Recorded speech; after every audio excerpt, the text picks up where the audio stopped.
Bom dia! Hoje nós iremos falar sobre três assuntos extremamente importantes: a Segunda Guerra Mundial, o Japão e a globalização. Eu irei começar falando sobre a Segunda Guerra Mundial, que se deu início em 1939. Algumas das suas principais causas foram a Primeira Guerra Mundial, que foi mal resolvida, a crise de 29, a Revolução Russa e a Liga das Nações, que foi uma falha. A partir disso, Hitler criou uma aliança extremamente secreta com o Japão e a Itália, formando assim a sua aliança militar, conhecida como Eixo. Do outro lado, a França, Grã-Bretanha, Estados Unidos e União Soviética criou também a sua aliança militar, conhecida como os Aliados. Dia 1º de setembro de 1939, Hitler invadiu a Polônia. Aí você se pergunta, o que tinha na Polônia que fazia tanto assim que Hitler queresse invadir, que enchesse os olhos dele para querer invadir a Polônia? Então, como vocês sabem, na Polônia tinha a maior concentração de judeus. E Hitler, ele era nazista. Automaticamente, ele também era um antissemitista, ele tinha ódio aos judeus. E outra coisa que também chamava muita atenção dele era o corredor polonês, que dividia a Alemanha em duas, assim dificultando para ele. Agora vamos para o Pacífico. O Japão, por sua vez, ele estava conquistando muitas terras, muitas ilhas no Pacífico, fazendo com que a Alemanha se sentisse ameaçada, porque ela também tinha interesses por essas ilhas. Enfim, dia 30 de abril de 1945, ocorreu o suicídio de Hitler, fazendo com que o seu sucessor, que foi um general, rendesse a Alemanha, mas o Japão não quis se render. Foi aí que os Estados Unidos criou o Projeto Manhattan, que era uma bomba atômica que matou mais de 100.000 pessoas. Aí depois desse desastre, dessa devastação, o Japão se rendeu. E pós-guerra, o que aconteceu? Pós-guerra, foi criada a ONU, a Organização das Nações Unidas.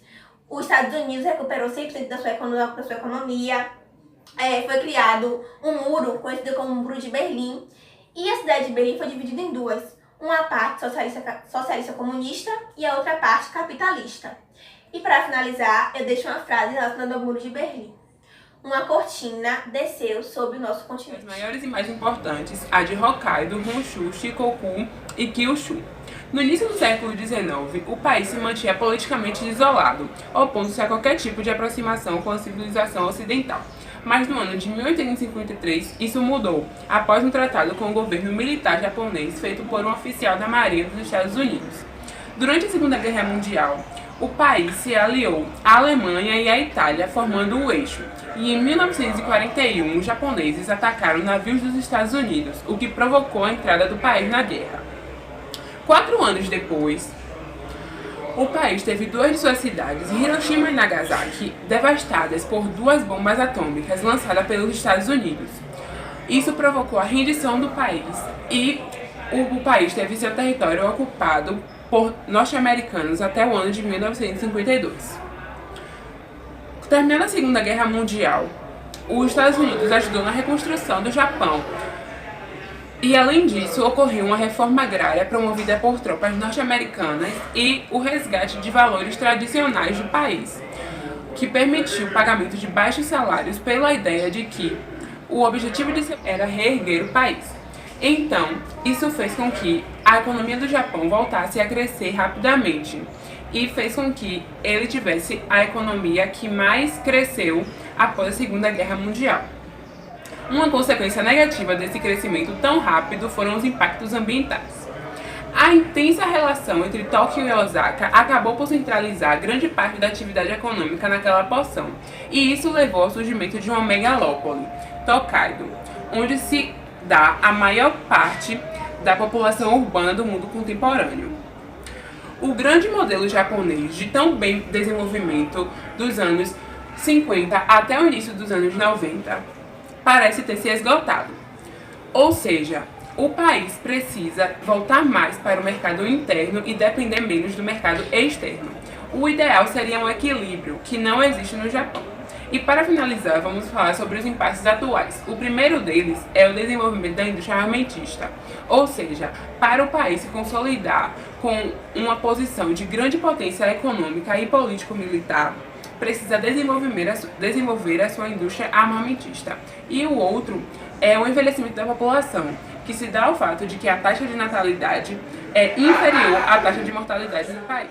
é um processo de aprofundamento das relações econômicas, sociais, culturais e políticas entre os povos espalhados pelo mundo.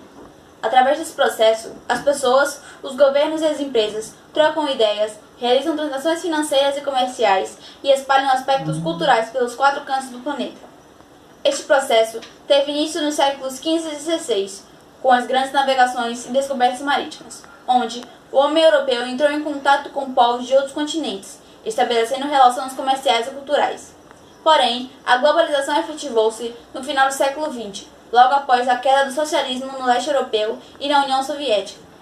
Após o fim da União Soviética, o mundo já não estava mais dividido por uma barreira ideológica. Os países que pertenceram ao bloco comunista iriam adotar o liberalismo e o capitalismo como forma de governo e política econômica.